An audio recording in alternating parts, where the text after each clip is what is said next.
Yeah, and I have been with Futerra for the last year. I've had the privilege of working with Solly and learning from her and experiencing all of this firsthand. And my career has been mostly in media and entertainment. Prior to Futerra, I was at YouTube for several years. And prior to that, I was at Sony.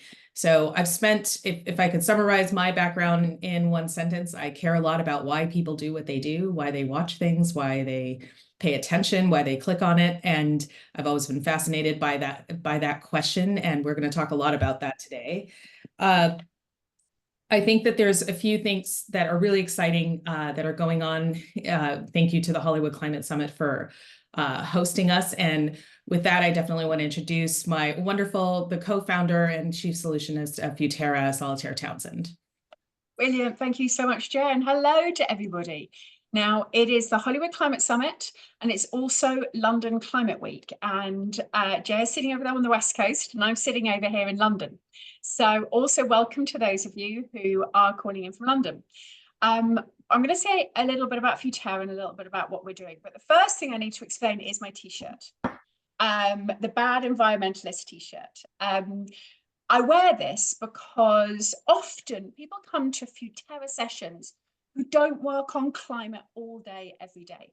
And they can sometimes feel a little bit like they need to apologize or say, yeah, I don't live that sustainable life. I fly sometimes, I eat meat sometimes, and I'm going to let you into a little secret.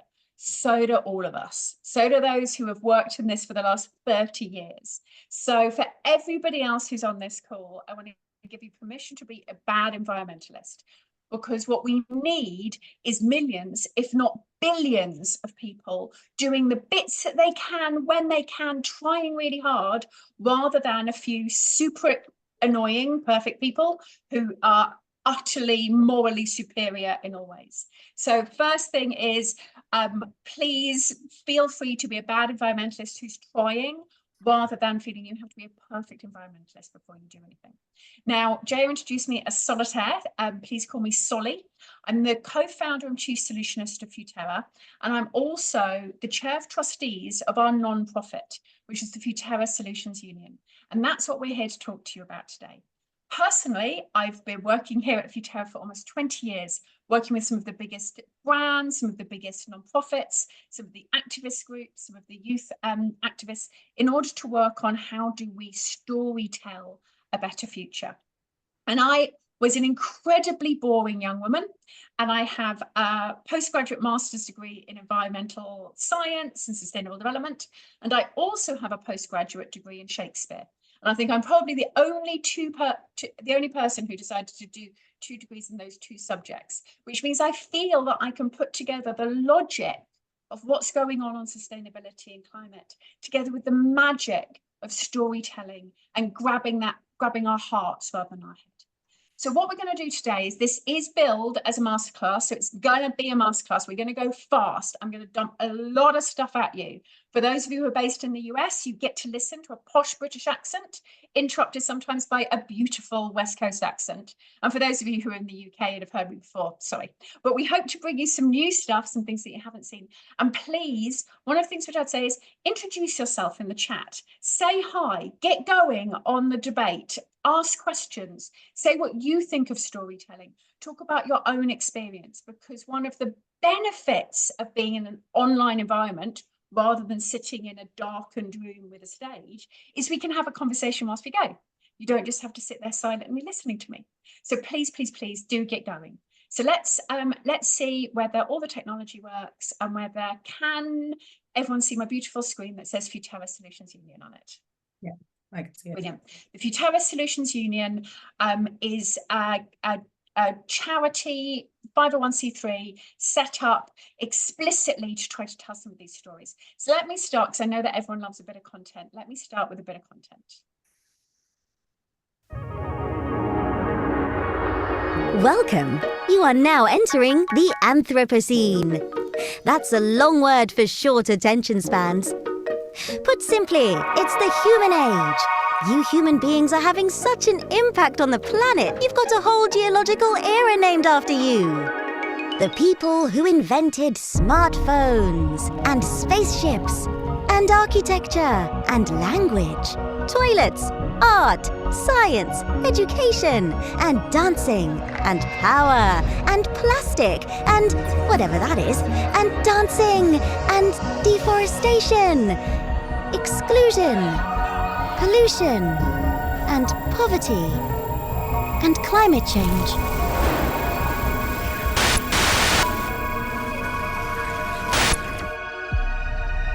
The Anthropocene is us. All of us.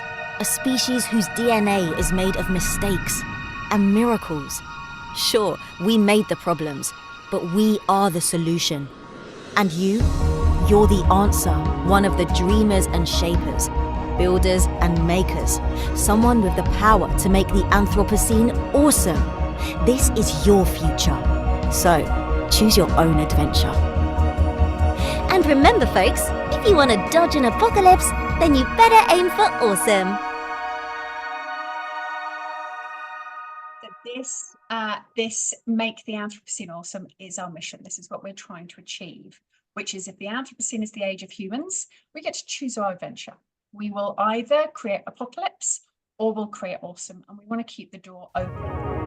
So an independent nonprofit, I'm here to flip the climate narrative towards solutions. Now, at this point, we tend to talk about these two options: apocalypse, awesome, extractive and exploitative economy. We are going to bust through 1.5 degrees of global warming. We are causing the 6th mass extinction, human beings acting towards other life on Earth as if we were an asteroid, killing as many as died during the asteroid that killed the dinosaurs. There are more people living in modern slavery right now by numbers than there were during the height of the transatlantic slave trade.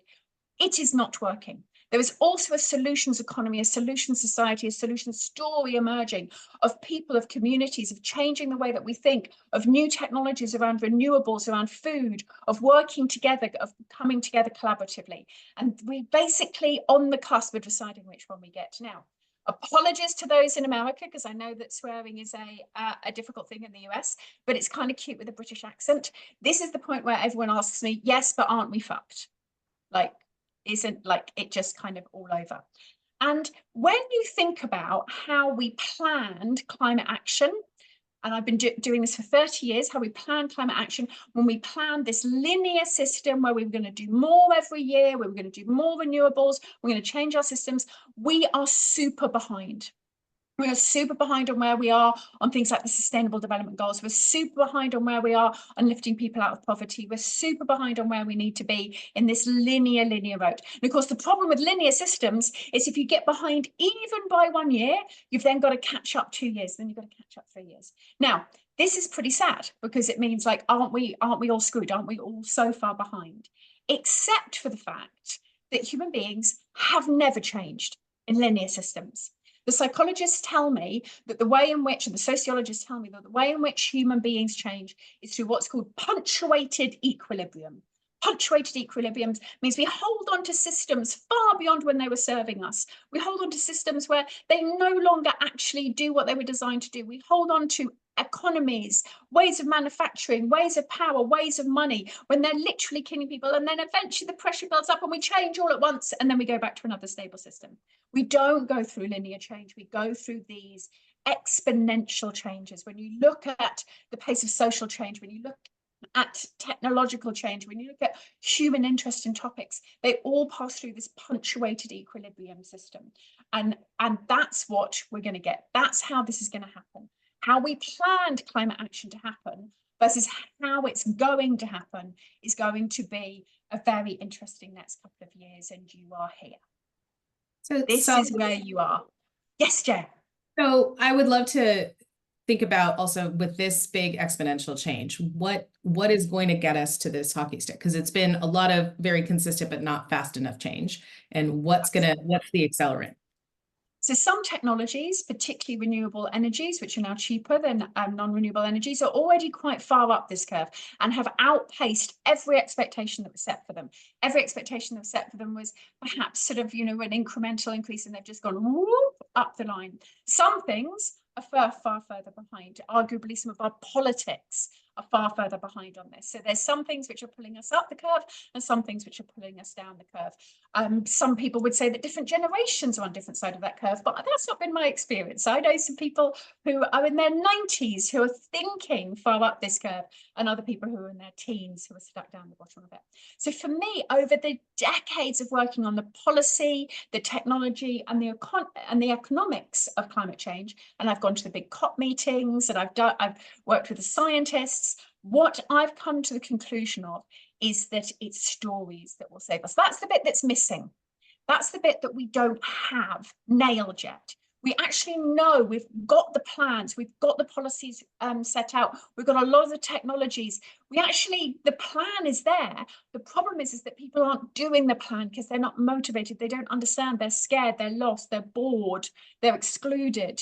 And that actually what we need is to gather stories from all around the world. Now, I come from a particular story legacy. The story legacy that I come from is the story legacy of Beowulf, Chaucer, Shakespeare, up to today. Other story legacies all around the world come from a different story history with a different set of views. One of the things which I'm learning from a great deal at the moment is Indigenous storytelling, which doesn't centre individuals, but centres collaborative working in others.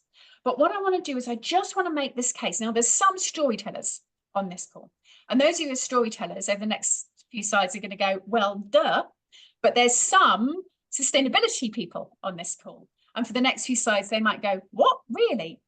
We are 22 times more likely to remember a story than any other form of communication.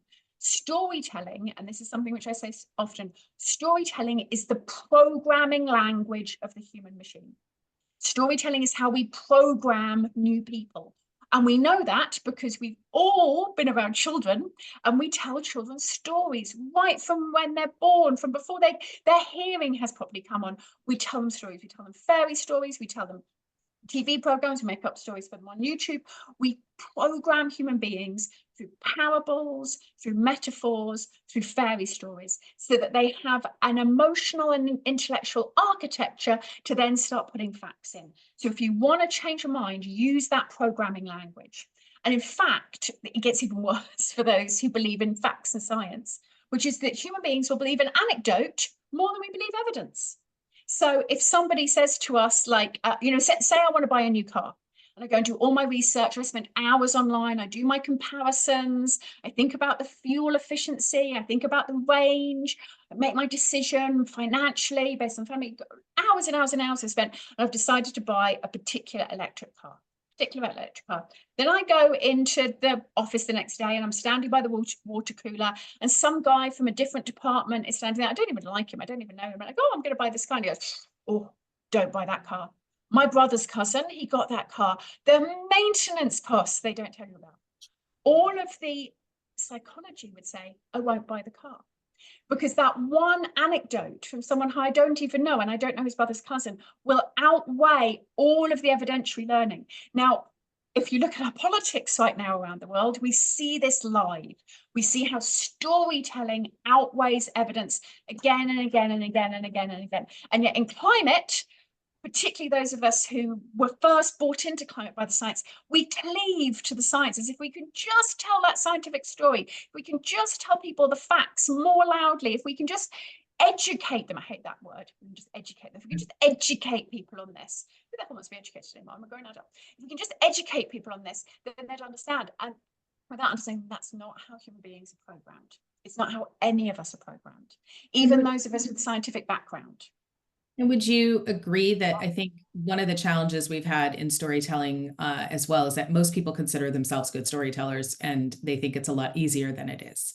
Absolutely. A huge and don't see it as a skill that has to be developed and truly mastered in order to be really good at it. Absolutely. And when I say storytelling, a lot of people just think I mean communications. They just think I mean messaging, or we mean a great narrative. It's like, no, storytelling is its own beast. It's one of the oldest sciences. Storytelling has been studied and picked apart. Aristotle's Poetics goes into the architecture and the science of storytelling. And in fact, actually, scientists are beginning to realize this now. So the Intergovernmental Panel on Climate Change, the IPCC, in their AR6 report, which is their sixth report that came out 2 years ago, in their Working Group 3, Chapter 5, by the way, whenever you talk about IPCC, you always have to give those references. They finally, after 20 years, acknowledged the fact that sociocultural change and that narratives are needed as part of the science. Now, this is a very big breakthrough, because up until then, everything was science and economics. And by putting into the literal scientific body of climate change, the fact that narratives enable people to imagine and make sense of the future through processes of interpretation, understanding, communications, and social interaction, anyone who works in stories is going to be like, obviously, but this is a huge change, and it means that we're in a different place. But we are not in a different place in terms of those stories that we're telling. Yeah. I love WWF. They're a client. They're one of our friends. So apologies to anyone from WWF on here. I know you do fantastic things as well. But I thought I'd show two posters because I remember them both. In 2004, 20 years ago, this is a poster of the planet melting as if it was an ice cream. So great, creative, beautifully shot, wonderful context. And the formula is great, creative plus urgency. And actually the message on the right, again, we're running out of time. It's the same message. It's the same creative. It's the same piece. And if that worked, if that message of it's super urgent, we're running out of time, do something, if that story worked, we wouldn't be in the situation that we're in. So that's what we're here to talk about. And we're going to discuss through what some of the stories are. Let's start with the big story, the story that we all know. In Futerra, we call it the Frankenstein story. The Frankenstein story is a morality play of man makes monster, monster destroys man. It's a very old story. It's through hubris and selfishness we create something that then consumes us. There's a narrative necessity to it. There's almost an enjoyment of that story. It's almost like we want the ending to come because it would close out the story. Man makes monster, monster destroys man, the two angles. The problem with this story is, number one, it's not entirely true, because actually a huge number of the people who are going to be most affected are being most affected did not make this monster. This is not a morality tale of the people who made the monster being the ones who get destroyed by it. This is a very different story. So it's one we have to be very, very careful with. And when we think about this story, climate change is real, we caused it, the consequences are catastrophic. That is the main story that people around the world hear. In Futerra, we call it an earned dystopia, that the outcome of hubris is death.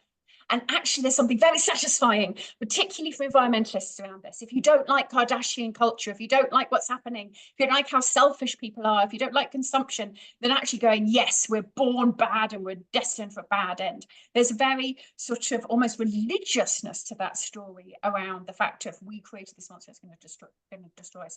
The problem is that a lot of people who are telling that are trying to tell that story in order to get people to do anything. But what's the point of doing anything if the story tells us we're all going to die at the end? And when you think about stories like Day After Tomorrow, that also came out 20 years ago, and then Don't Look Up, that came out a couple of years ago, it's the same story. Everybody dies at the end. I'm still waiting for the movie about climate change where everybody doesn't die.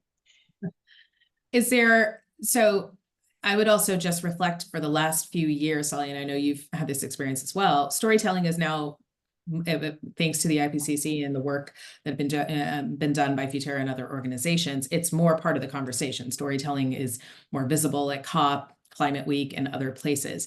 But my personal thought has always been like, I'm hearing a lot of talking about talking, and as opposed to, or stories about stories, like we should do this more, we should do a better job. But what are those stories, and what is the best way to communicate this if the situation is dire? It is dire, yeah. Right? And we don't want to greenwash our own destinies by saying, well, let's not take it too seriously and let's just be willfully ignorant of what's happening. So how do you balance that in a good story? Absolutely. So the problem with the Frankenstein story being the only story is out there is that we've got to a situation where 56% of young people around the world are now fatalistic about their future. That is not a great situation when you're about to have the biggest push of money, effort, and energy ever during our lifetimes into trying to solve this issue. So those of us who are motivated by huge monsters, and actually when we see a big monster, actually we go and pick up a sword or we try to get out there and fight it, we're engaged. But a lot of the rest of people around the world, this is the only story they hear, and they hear there's no point doing anything about climate change because it's guaranteed. There are only about 3 stories out there at the moment that answer this. So the first story, we call it Hunger Games. Youth mutiny. Basically the story of going, the only thing that can kill the monster is the young people, is overthrowing the current system, is rebellion, is pushing back, and it's actually sometimes there's sometimes quite hard edges of it, which is old, bad, young, good, sort of boomer versus the Gen Z and millennial. Just that, FYI, I'm Gen X, we always get forgotten in that. and millennials, it's like there's a whole generation, by the way, who are the ones who've got to do the most work right now. So this Hunger Games message of youth is incredibly empowering for youth, but it can struggle to bring in people beyond that group.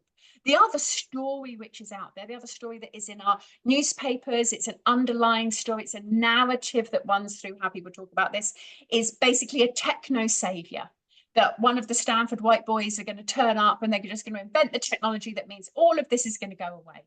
This is a very, very popular story on the West Coast. Not sure if you know, I call this Iron Man because you might not have noticed in the Marvel stories, but Iron Man, sort of in between fighting aliens and saving the girl, actually invents fusion energy, just as a side issue, and like solves the climate crisis.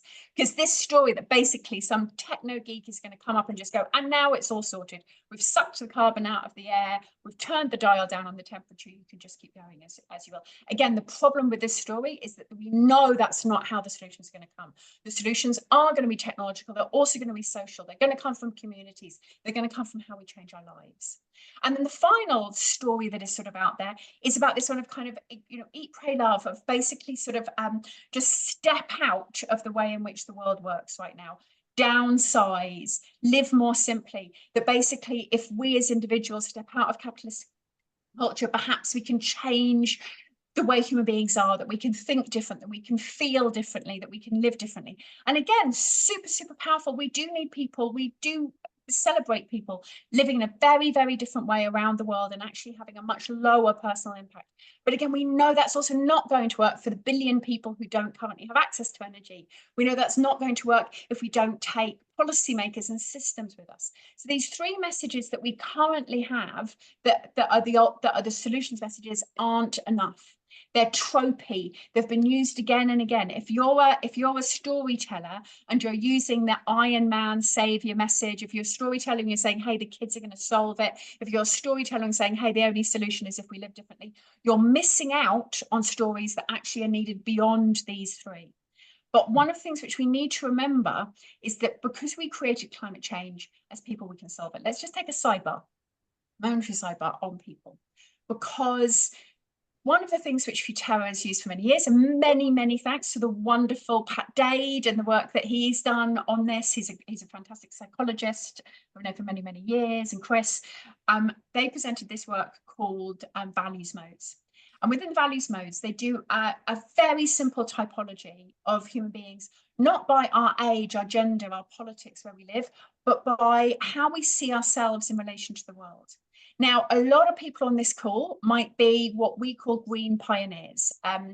The word change is a good word. It's like we want change. They think about the future a lot. They're very into ethics and exploration. They're excited by innovation and activism. They pride themselves on being slightly out of the mainstream and calling it out. They are very, very, very interested in big picture issues. They're very interested in huge climate issues. They might not know about some of the smaller local issues that their environment is facing, but they very much know about the big picture issues.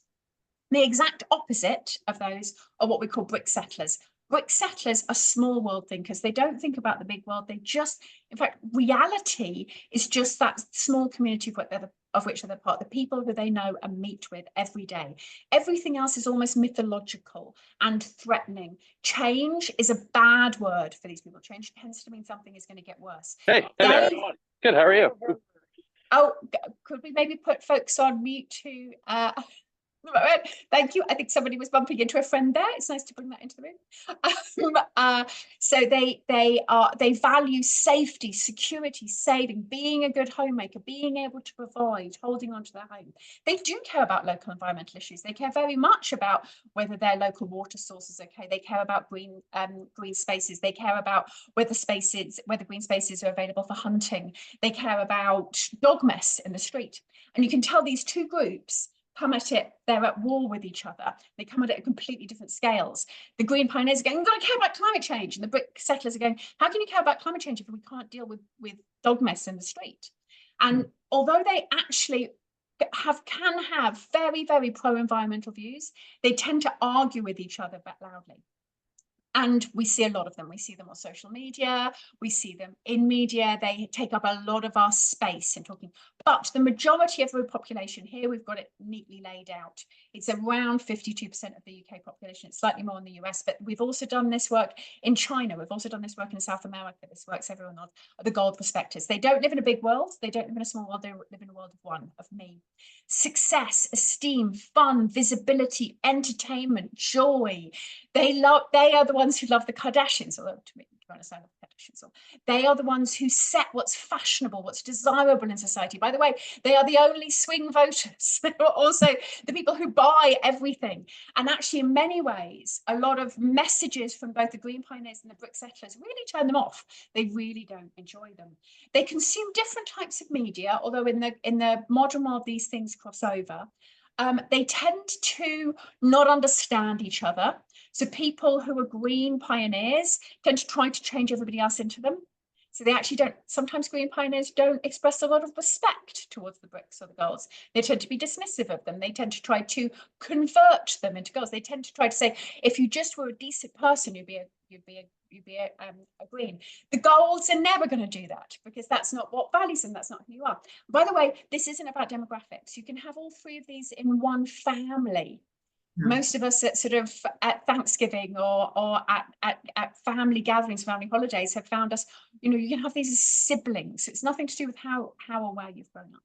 So what this means is if you think about these three groups, and I'd love what tends to happen is that there's one you're quite a lot like, there's one you're a bit alike, and there's one that you're not like at all. So I will out myself again. I am quite a lot like a green, but my Amazon shopping basket would suggest that I'm a gold. And I grew up in a brick community, and that a lot of people that I grew up with have that mentality, and they've stayed in their hometown, and they're very connected to the people who they grew up with. And what I'd love is if people would maybe out yourselves in the chat about which one of these that you are, because we need all three. We need everybody. There's absolutely no way to go up that exponential curve dragging the dead weight of a part of the population. You have got to bring everybody with you. And by doing so means that you've got to respect, understand, and not try to convert people into your way of thinking, but to actually go to where they are. That can be very, very challenging on a lot of topics. It can be very, very challenging, particularly on issues around identity. On things like climate change, we should be able to do it across all of those groups. And Jaya, Sally, which one are you?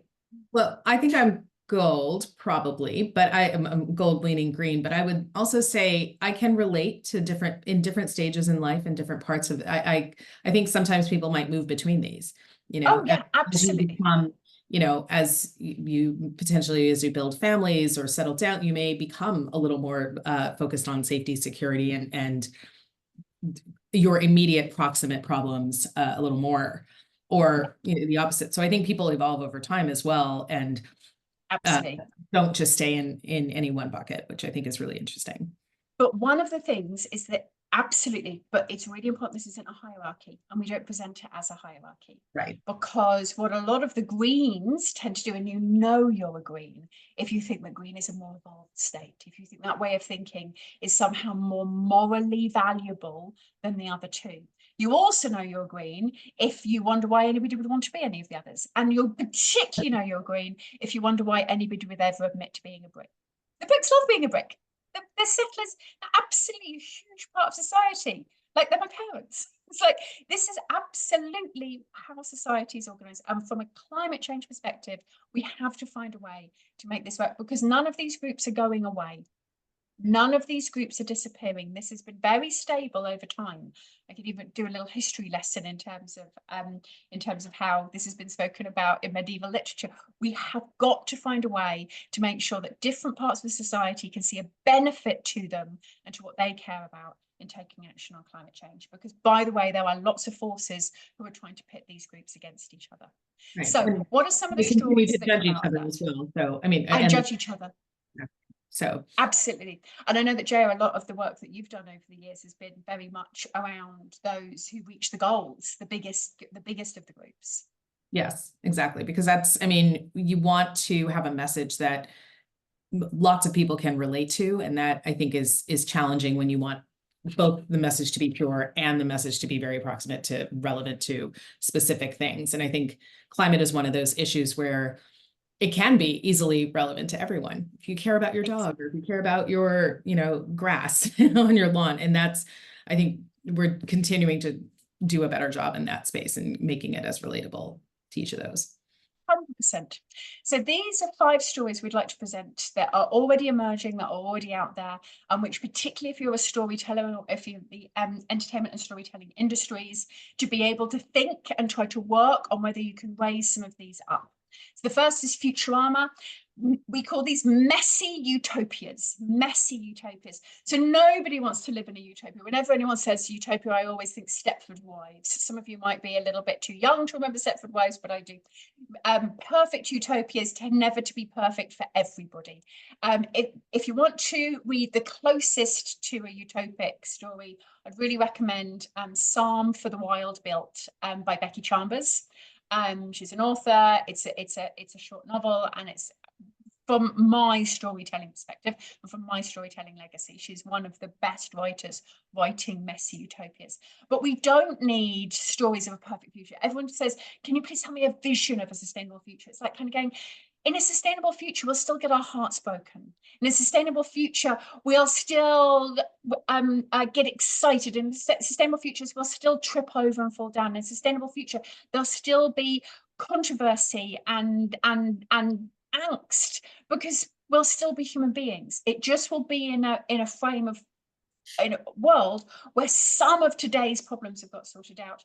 One of the things which I always think that the purpose of those of us who work in climate change is to make sure that the next generations get their own problems, not ours.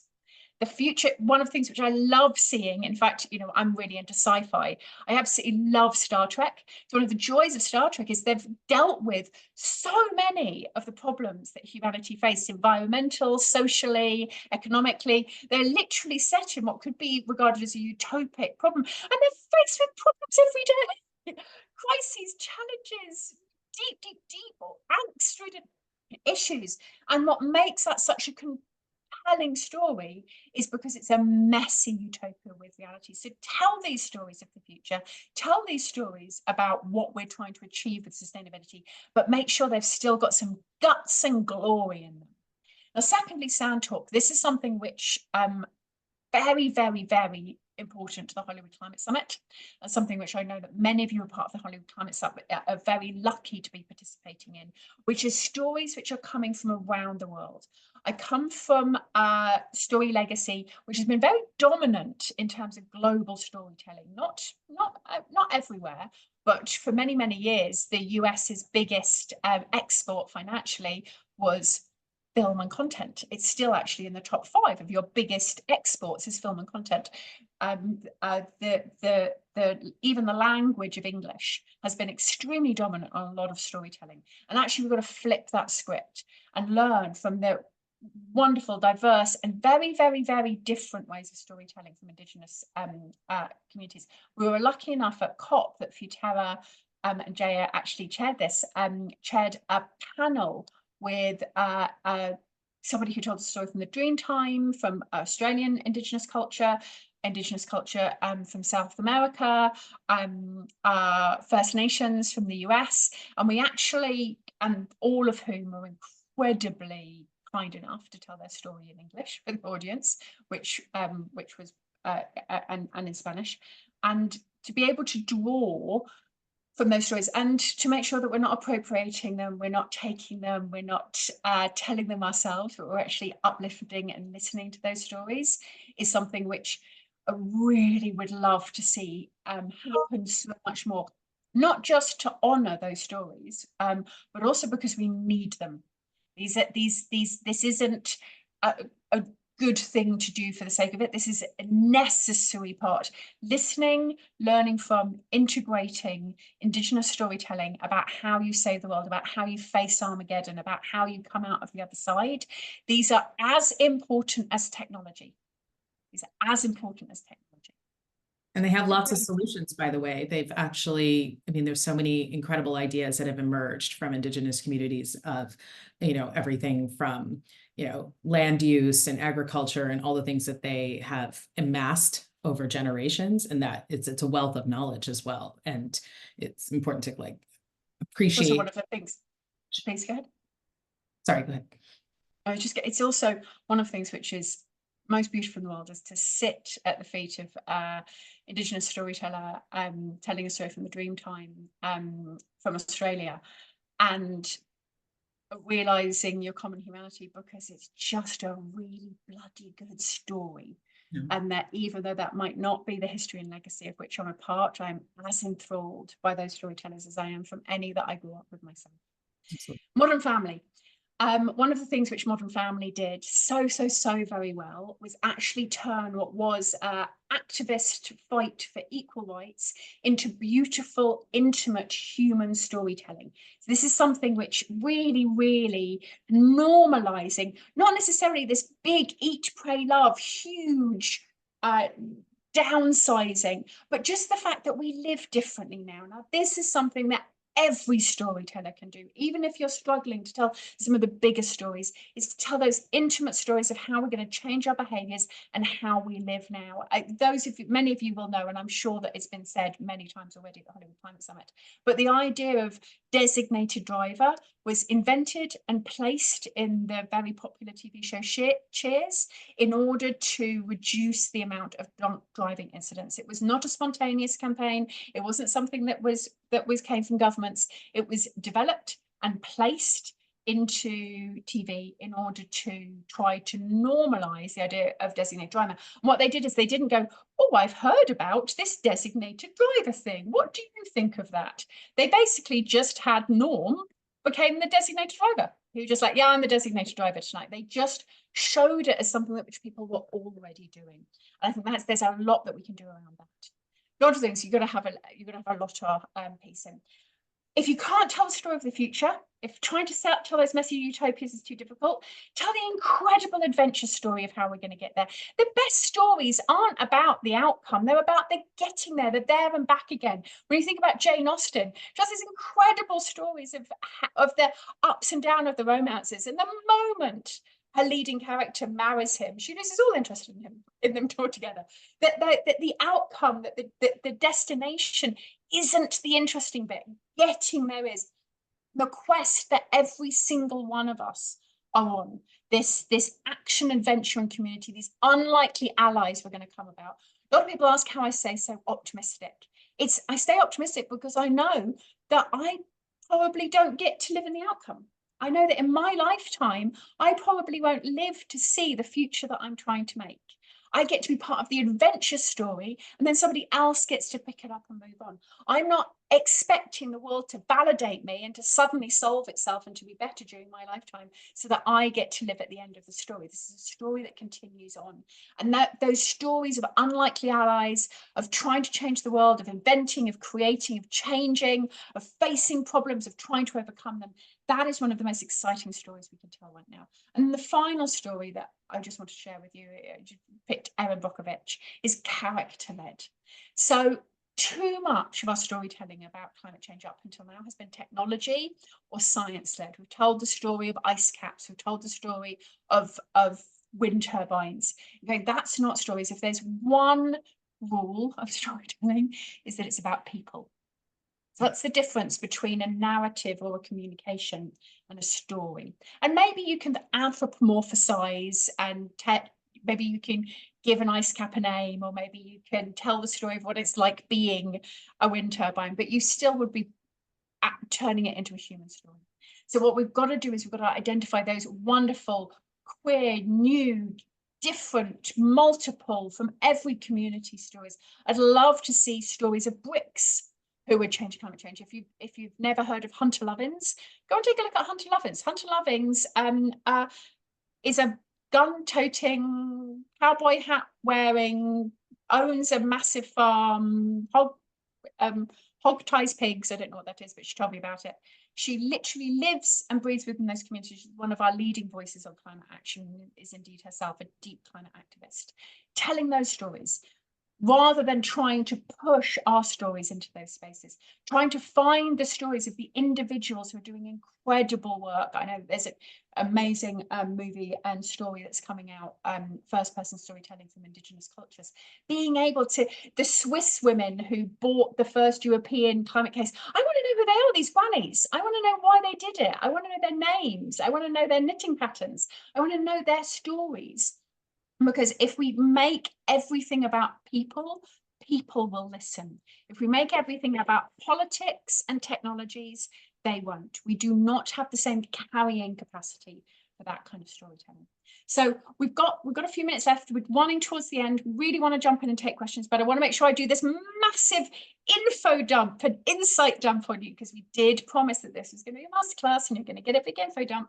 So one of the things which I often get asked, and I just want to close it, is kind of go, great, okay, some of this is big, but if I can't do anything else than normalize behaviors, what behaviors should I normalize? And we know, and this is from Google, we know that in the last year, there's been a huge interest from publics around the world in different behaviors and ways in which they can get involved in climate change. People are searching, and I trust this more than I trust like market research surveys.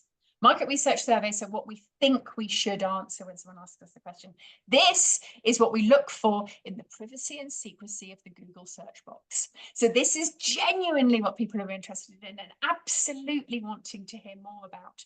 And so there's a clear business case for those of you who are storytellers in telling stories about this. And there's one area and one part of storytelling, which Jay, I know you've been heavily involved in, where this is really being picked up, which is in the creator economy. Yes, absolutely. So creators, some call them influencers. This is a huge area for overall climate communications and climate storytelling. For many years, the people who talked about these issues, it was somewhat gatekept, right? Who became famous, how their voices were heard, whose voice mattered. And one thing that has been a great outcome from social media is that people, who are just great at what they do and really authentic and good at telling a story have had a chance to rise to the surface. And there are content creators that are increasingly engaging on sustainable behaviors and how to encourage people on sustainable lifestyles. And the one thing that they've, a lot of them are really afraid because they don't want to be told, well, you're doing it wrong, or you shouldn't say this, or you should say this. And I think, as Solly mentioned before, that's an incredibly important thing, is to engage as many people as possible. And I would say, people think content creation, even at a small scale for social media, is easy. If it was, all of us would have 2 million followers. So it's real work, and it's one of the best ways that we can continue to normalize sustainability in people. Brilliant. So I can see there's loads of questions, so I'm just going to skip through the rest of my slides because I want to see everybody and I want to ask questions. There's loads more value in there that you can absolutely get hold of, but I just want to make the final story, which is actually maybe stories won't save us, maybe storytellers will. So maybe it's the people on this call who are. So I'm going to stop share. Thank you so much for listening to what was a breathless rant of stuff that I really care about. There's so much more that I'd love to share and to bring to you. But hit me, Joe. What are some of the questions and insights? Oh my God, there's so many comments. Yes. I can't even pass through. I've been screen sharing, so I haven't seen any of it. Thank you guys for keeping the chat super engaging. I'm happy to take, if you want to drop a question in. But while we do that, also, Salia, you touched upon this, but I think for people working in this space, what does keep you motivated? Is it that optimism, or is it that you're seeing things change over time? So Or I've been around long enough that I remember back in the day when we first started the COPs, you know, those big meetings that happen every year, where we were unarguably on track for 5 degrees of global warming. That was just a given. And the idea that that climate change would ever become a political issue, that people would ever be discussing, you know, 1.5 as the goal, was unheard of. We are now on track to blow through 1.5, and that's regarded as a terrible, awful thing, which it is, and it will have very significant consequences, particularly on those least able to cope with it. But the fact that we've gone from 5 degrees being an absolute given to 1.5 being a disaster is a huge move. When I first started this and I said that I worked on sustainability and climate change, people didn't know what I was talking about. When I said I worked on biodiversity, I had a little old lady go, "No, you mean biological washing powder, love, that's what it is." And now it's on everybody's lips and everybody knows about it. I believe that actually those exponential curves work in society as well as in technology. And I believe that we can absolutely go up those curves if we tell a story. And also, bluntly, I remember an optimist, because bluntly, it's just nicer. The future doesn't care what emotional state I was in whilst I was working on this. The people in the most affected people and regions don't care if I'm miserable whilst I'm trying to make change for them, or if I'm happy whilst I'm trying to make change for them. You know, we might get hit by an asteroid tomorrow and this might all be over. Being optimistic and positive about our ability to make change is what's kept me on my feet for 30 years. And that's what we need everybody to do. I'm also very respectful of change makers who came before, of the suffragettes who never got to vote, of the civil rights movement leaders who never saw the Black president, of technology leaders like the inventors of electricity who died by candlelight. You don't do this because you want the outcome. You do this because it's the right thing to do. And so I don't expect external validation for what I do. I do expect the right thing to do. And do you know what? It's also really good fun. And, you know, we didn't show this particular slide, but, you know, Futerra we do talk a lot about the fact that there's a strong correlation between creativity and optimism. And if you're a creative minded person, that actually really helps, because you have the imagination and, you know, the wonder to think about a world that is continuously evolving, hopefully for the better. And oh God, can someone from the Futerra team, I can't believe I didn't put that on my deck. That's so embarrassing. Can someone from the Futerra team please put the screenshot in and the link to this research? It's incredible research that was done where they interviewed people about whether they felt climate change was solvable or not. They also tested them on their creativity and on their creative thinking. And there's a lot of standard tests for how creative you are and how creative thinking you are. And what they did is they found this massively strong correlation, hugely strong correlation, which is the more creative a thinker you are, the more likely you are to be optimistic about our ability to make change on climate change, the more of a climate optimist you're likely to be.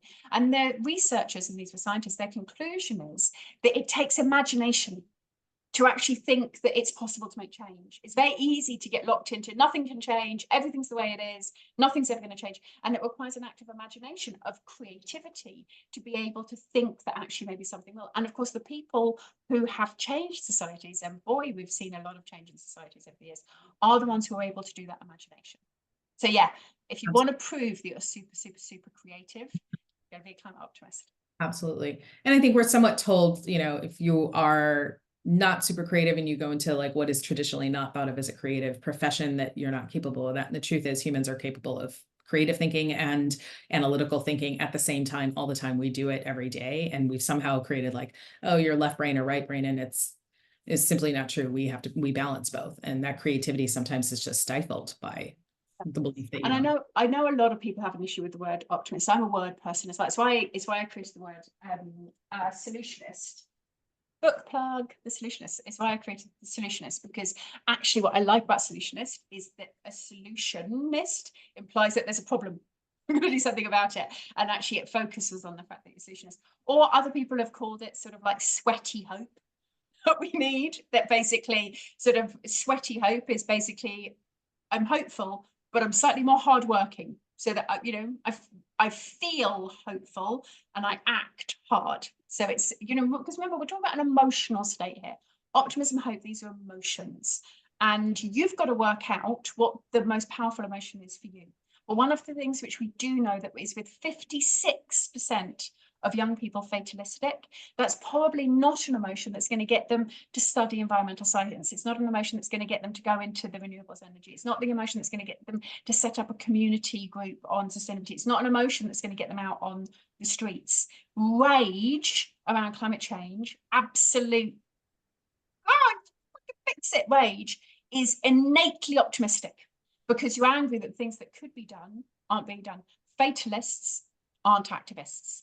So that's one of the things we've got to do. It doesn't matter whether your hope is rageful or if your hope is entrepreneurial or what have you, but we have got to try to tell some stories. Now, I didn't tell you a story. I didn't tell you this is the story. This one. What I did was I've asked you to think differently about those solutions, to think about where you're sourcing them, to think about character, to think about Indigenous storytelling, to think about normalizing behaviors, to think about just telling a different story of adventure and how we get there. Just don't fall into the tropes of the traditional tropes of storytelling. Draw from a different well in terms of your storytelling.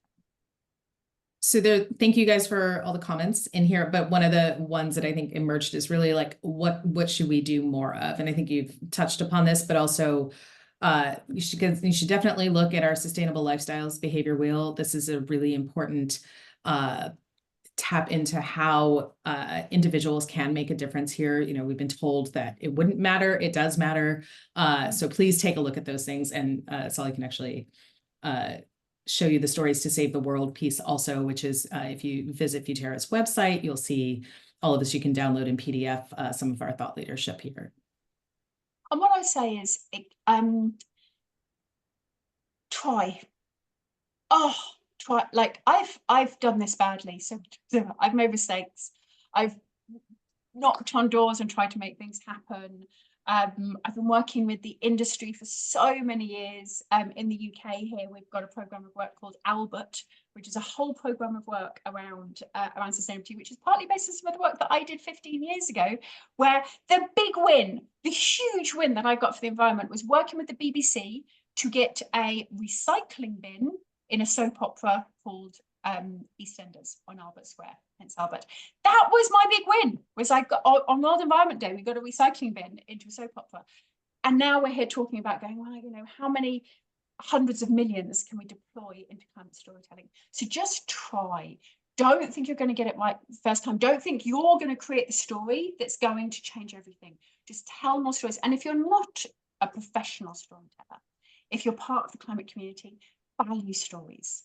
Don't dismiss them or think that they're part. Also realize stories aren't there to serve you. Stories aren't there the storytellers aren't going to come and tell your story. Stories have to be good for anyone to pay any attention to them. It's one of the hardest disciplines in the world. You can make a fantastic story about climate change, which no one's going to listen to because it's not great storytelling. So all of us have got a role to play in this massive change. Absolutely. Well, I would just say, in my time, working on platform and such, I could often say, look, it doesn't matter how beautifully produced a piece of content is. It doesn't matter the production value. If nobody watched it, it didn't succeed. And that's, I think, hard because a lot of times we pour a lot of our heart and souls in some of the content that we produce. But it simply doesn't, if it doesn't resonate, you have to go back and think about why. And there's been some beautiful content around climate over the last several years that didn't resonate. I thought it was beautiful because maybe I'm the wrong audience and I'm thinking, I'm already captive to this. And that's a really important piece to think about. Sorry, go ahead. I just noticed someone's put a question in there about justice. I just want to say storytelling is actually one of the best places to start putting together the justice and the climate agenda, because actually stories tend to work quite well if they have got a sort of point to them, if there's a moral to the tale. So like, all of us have seen the controversy at the moment about The Boys and about a whole load of people who were watching The Boys going, what, you mean the Nazis are bad? It's storytelling can play with us. It can set us up. It can, in fact, the best storytelling sets us up. The best storytelling makes us like people that we weren't sure we liked. or hate people that we thought we would like. So actually, particularly within storytelling that doesn't include an element of justice, that doesn't include an element of equity, tends to be quite dull, actually. So again, storytelling, and I think those of us who work in the story industries, we're some of the best people to start putting that story and justice, and of course the climate justice story itself, out there, because it's great storytelling. The little guy gets the big guy, the change maker, the person who does it for the right reasons, the passionate people. And you know, if you think about some of the most passionate people on the planet at the moment, it's climate justice advocates. These are fantastic stories, irrespective of whether you care about climate change or not. They're just rollicking good tales. Absolutely. Well, and when